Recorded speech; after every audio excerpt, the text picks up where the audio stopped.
The Ohio State Buckeyes marched into Albuquerque, New Mexico with a chip on their shoulder and bad intentions for the Lobos, one of the most storied programs in the league. They were riding an undefeated 3-0 record and had already notched big wins over former national champions San Diego State and the 2024 national title finalists California in Week 2.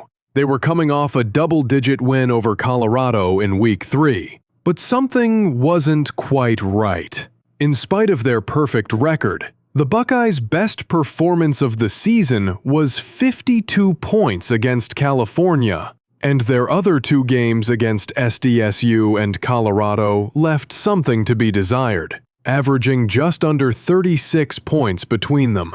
Ohio State was depending too much on their running game and breakout wide receiver Ricky Pearsall, and their rookie quarterback was struggling badly. The Buckeyes were helped out by costly New Mexico turnovers, as Lobo quarterback Caleb Williams slipped up and threw a pick, and wide receiver Adonai Mitchell botched a sure touchdown, fumbling it into the end zone against the Los Angeles Rams. Things looked at least hopeful for Ohio State.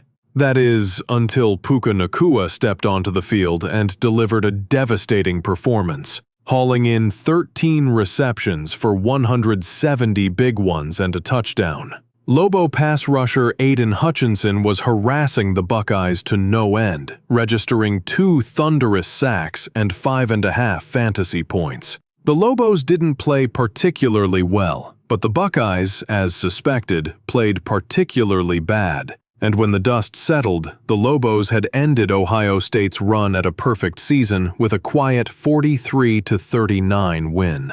The Buckeye meltdown was alarming, and suddenly there were doubters instead of shouters coming out of the woodwork. Next week, the Buckeyes might be encouraged as they face struggling Fresno State, but with their struggles, that game is starting to look like a potential dogfight, especially if Ohio State rookie quarterback Cam Ward continues to struggle. New Mexico will now set their sights on another Gerald Lane run team, as Phil Johnson's Lobos look to go 2-0 against their rival Director by beating a highly touted Michigan team in Week 5. This has been a Program Fantasy Football League Scoreboard Report.